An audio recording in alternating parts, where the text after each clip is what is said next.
From Wangi's New Delhi visit to the Washington huddle. It's a packed Monday here at India Global with me, Arjun Samar Mahindran. But first, the headlines. Chinese Foreign Minister Wang to arrive in New Delhi soon as Asian giants move ahead to thaw ties. Another racist attack against Indians in Ireland. A 22-year-old Indian man harassed with racist slurs by Irish teens says did not decide to be born brown.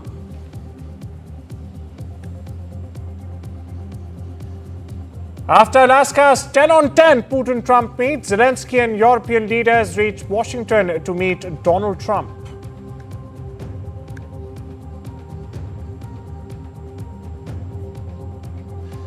I don't know what Quran he is reading. NYC mayoral race heats up as Eric Adams slams Zoran Mamdani over prostitution stance, questions religious values. And 21-year-old Indian origin girl makes legal history. Krishangi Meshram becomes England and Wales's youngest solicitor in recent times.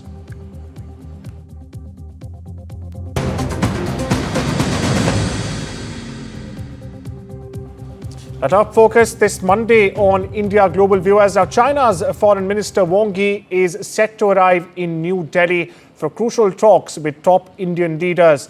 He is set to arrive around 4:15 p.m. IST. He'll be taking important meetings with top leaders, including Prime Minister Narendra Modi, External Affairs Minister S. Jaishankar, and National Security Advisor Ajit Doval. Now, this visit marks the 24th round of special representative level talks aimed at resolving the ongoing India-China border dispute. In fact, it has been ongoing since 2020, since that 2020 standoff in eastern Ladakh along the LAC. Now, talks are expected to cover the LAC situation, the situation along the line of actual control between the two Asian giants. There'll be bilateral trade and the resumption also of direct flights between the two countries, which we heard an announcement only a few days ago will resume from September.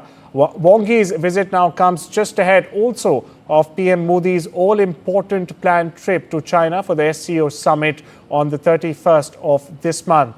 Now, this will also add strategic weight to this dialogue. Now, this visit is also very pivotal because it does not only talk about or result in thaw of defense ties between India and China or New Delhi and Beijing, which have been in choppy waters ever since the Galwan face-off took place. Now, as a fallout of that, there were other implications as well. The biggest two, in fact, of them being the cancellation of direct flights between India and China, and also the cessation of the all-important Kailash Mansarovar Yatra, of which we saw visuals, in fact, of the first batch of devotees going to the Kailash Mansarovar after 4 long years only last month.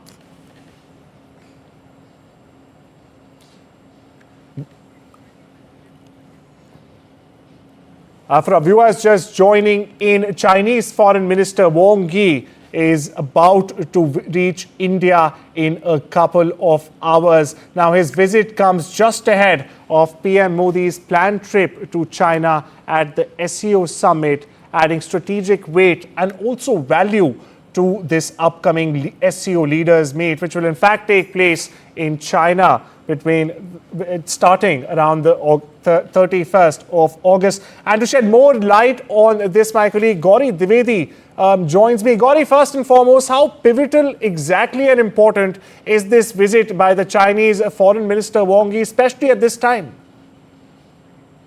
It's extremely significant, Arjun, and this visit also comes at a time when there's a lot of realignment that is taking place between India, China, and at the same time, India-US. Now, India-China is probably one of the most complex and challenging geopolitical relationship. We share concerns, shared concerns with regard to the economic bullying by Donald Trump and his administration. But at the same time, there's an underlying sense of mistrust between the two neighbors.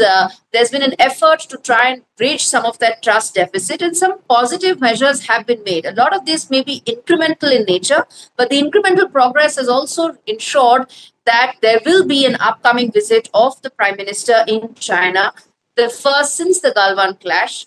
Today, there is also the Chinese Foreign Minister holding another crucial round of border talks with the National Security Advisor. Now, NSA, Doval, and Chinese Foreign Minister are the representatives for the border talks that will continue again. And following that, apart from the border issues, then there are the issues with regard to trade and several other diplomatic efforts, all of which together ensure that there can be some continued progress as far as the India-China relationship is concerned. Whether that is resumption of flights, direct flights, or whether there is ensuring that some of the non-tariff barriers that China has put in terms of import of fertilizers and critical minerals, those are addressed, remains to be seen. But all in all, it's very important to tell our viewers that as far as the India-China relationship is concerned, it's at a very pivotal moment, expedited by geopolitical factors around the world, most certainly by Trump's administration.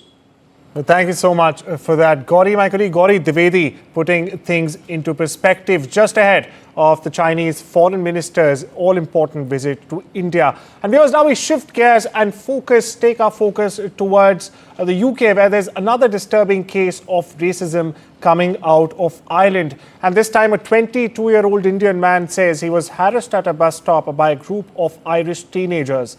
Now, the man who shared his experience online says the teens drove by him multiple times, hurling racist slurs and also mocking him.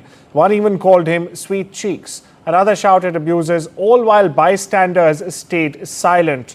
Now, the victim kept calm, refused to react, but says the incident has left him feeling isolated and also disheartened. I did not choose to be born brown, he wrote. We are all on our own when the push comes to shove. Now, this post quickly went viral. Many Irish users as well condemned the attack. Some even apologized. Others called for actions, urging willingness to speak up and record abuse. Now, this very worryingly comes just weeks after a 6-year-old Indian kid was brutally bullied in another racist incident in Watford. As stories like these surface, many are calling for Ireland to confront its growing problem with racism before it gets worse. First up, here's what the victim said. So I'd gone out to do a house viewing for a friend, and my battery ran out of charge. That's why I had to switch from taking a bus to taking a train because I wasn't really sure of the bus route. That led to a slight delay. So the train took me to the city center. I headed to my college bus stop, and that's when I got on the bus. Everything was fine until then, nothing to worry about. 3 lads came out of this small alleyway, and they surrounded me. Before I could say or react to anything, the guy in the middle, he grabbed me by the collar, and what I presume is a blunt knife. He held it to my neck and started asking me for money. I told him that I don't carry loose cash. I have some spare change in my bag and my pockets, and they were more than welcome to take it. I repeatedly told them that they're welcome to check my pockets and the bag. In between this, there was a moment when he let go of my collar a little, and I used that opportunity to push him away. The kids, they're essentially kids. I would put them probably between the age of 16 to 19. I pushed them away, and a scuffle broke out, during which the main aggressor, he hit me a couple of times on my collarbone. In fact, joined by the chairman of the Ireland India Commission, Mr. Prashant Shukla. Mr. Shukla, thank you first of all so much for joining us. Now, what can the Irish public do to counter this misinformation and also the social media narratives that have been fueling these attacks? And we know there have been more than 3 attacks in the past 2 months only, Mr. Shukla. What do you have to say? the first thing, most of the social media campaigns, they are coming from abroad. The tiny minority, they are based here in Ireland. And we have evidence because on the Ireland-India Council's phone line, the phone calls for the hate speech and propaganda originating from US number. And we also believe that these calls may not be generated or originating from the US. They may be originating from somewhere else. And particularly, if you see the trend on the social media, these accounts they created and they spread misinformation and then they gone. So I believe there is some very specific targeted approach to spread this violence and hate, and that is inciting some of the misinformed youth. Mr. Shukla, taking from what you just said right there, now what's the next step forward? Can both the countries collab? Can the communities in both the countries collab to end this spate of attacks? I just want that actually the government of India should also take it seriously, because what I believe that we need to send a coherent message, and it is equal responsibility for the both sides that they take reasonable steps to protect the Indian citizens. Well, thank you so much for joining us. Now we shift our focus to New York City, viewers, where there's another fiery crash picking up steam ahead of the mayoral race. Now, the latest mayor, Eric Adams, is slamming opponent Zoran Mamdani over his past push to, in fact, recriminalize prostitution in the city. Now, Adams has questioned how Mamdani, a practicing Muslim himself, could in fact back a policy he says goes against religious values. I don't know where in his Quran it says it's okay to sell your body. It's not in my Bible, and I do not understand what religion supports prostitution.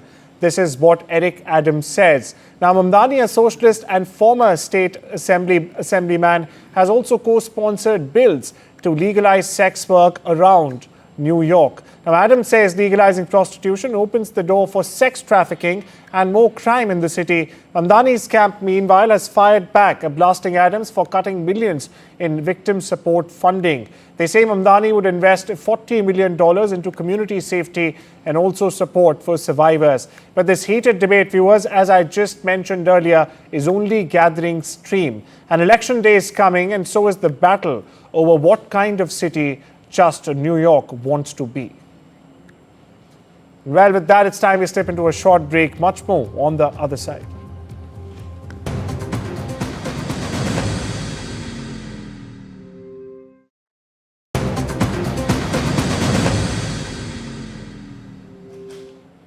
Welcome back. You're watching the Monday edition of India Global. Now, we shift our focus westwards, where Washington is staring at yet another historic moment as Ukraine's President Volodymyr Zelensky has arrived with a powerhouse lineup of European leaders. Now, on the table is a controversial new peace plan and a bold ask from President Donald Trump that could reshape the future of Ukraine. Here's a special report.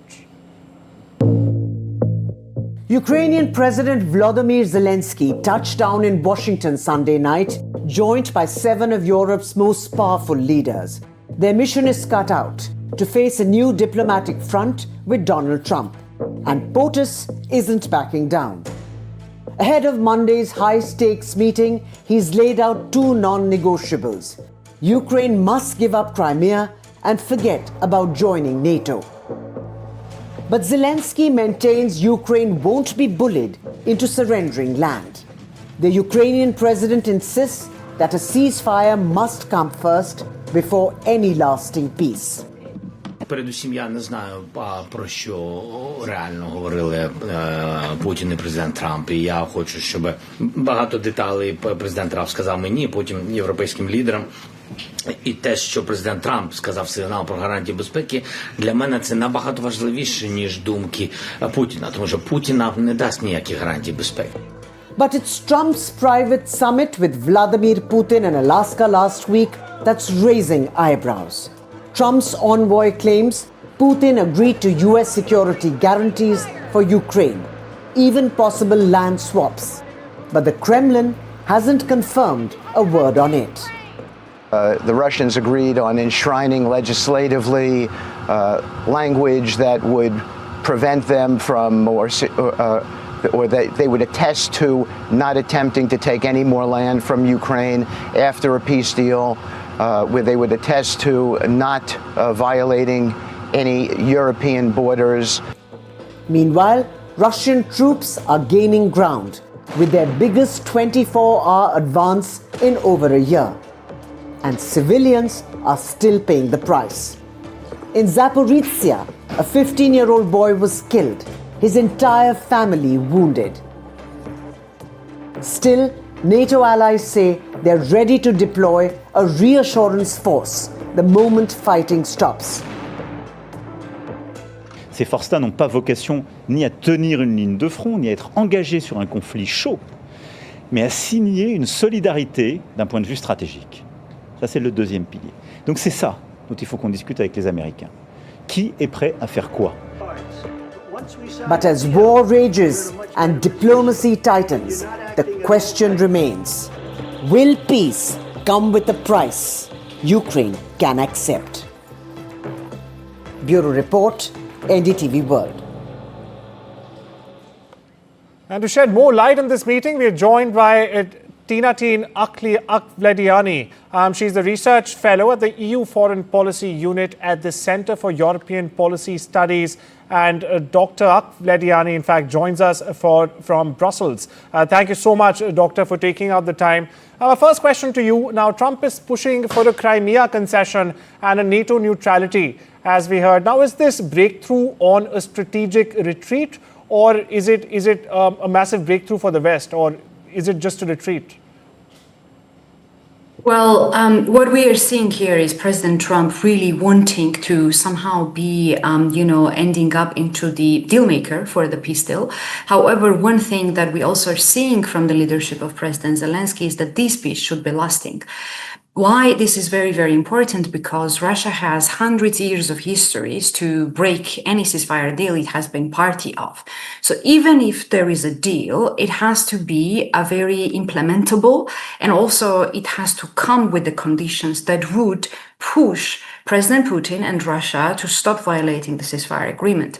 And this is why we are seeing that after Alaska meeting, of course, now we are having the meeting in Washington with Zelensky and European leaders, because this is not only security for Ukraine that we're talking about security for entire European continent. And this is why there is so much at stake. And this is why the President Trump is today already having talks with Zelensky and European leaders.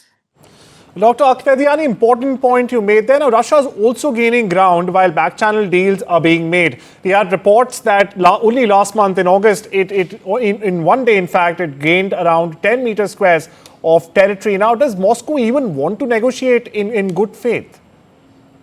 Of course, Moscow does not want to negotiate in a good faith. We had already had requests from President Trump on the ceasefire. However, the response of that was President Putin bombardments, again against civilians, including against civilians several times in Kiev over the summer, and since the return of President Trump to the White House. So there is no good faith.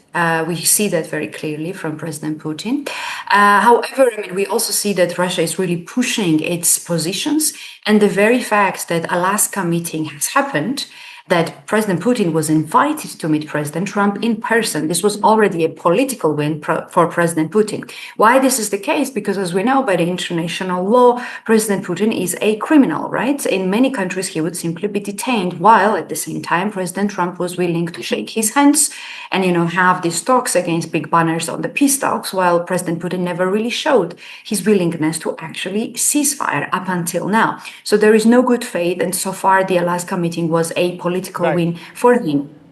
Right. Dr. Akvlediani, a quick question and a quick answer to that. Now, what happens in case Ukraine outright rejects Trump's plan outright?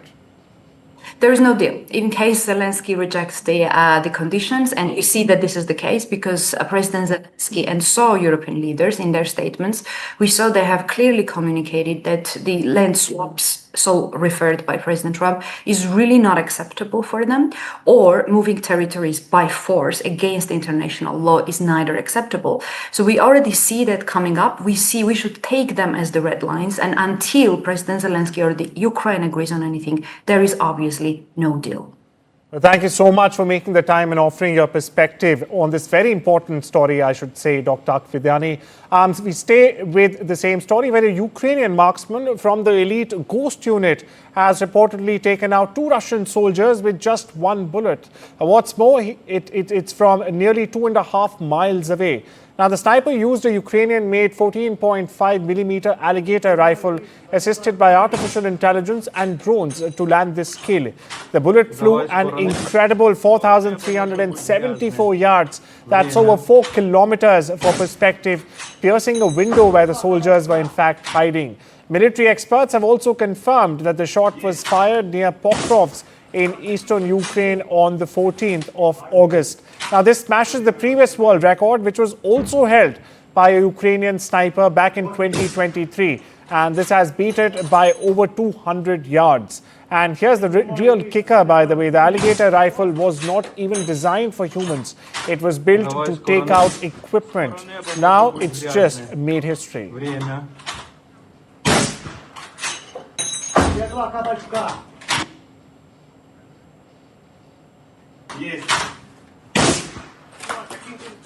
Speaking of history, well, history also has a new name now, viewers, and it's called Krishangi Meshram. That's correct. She's just 21 years old and already a qualified solicitor in England and Wales. Now, Indian origin law graduate Krishangi Meshram, raised in West Bengal and now living in the UAE, has made headlines by becoming one of the youngest solicitors in the region in recent times. She completed her law degree from the Open University UK at just 18 years.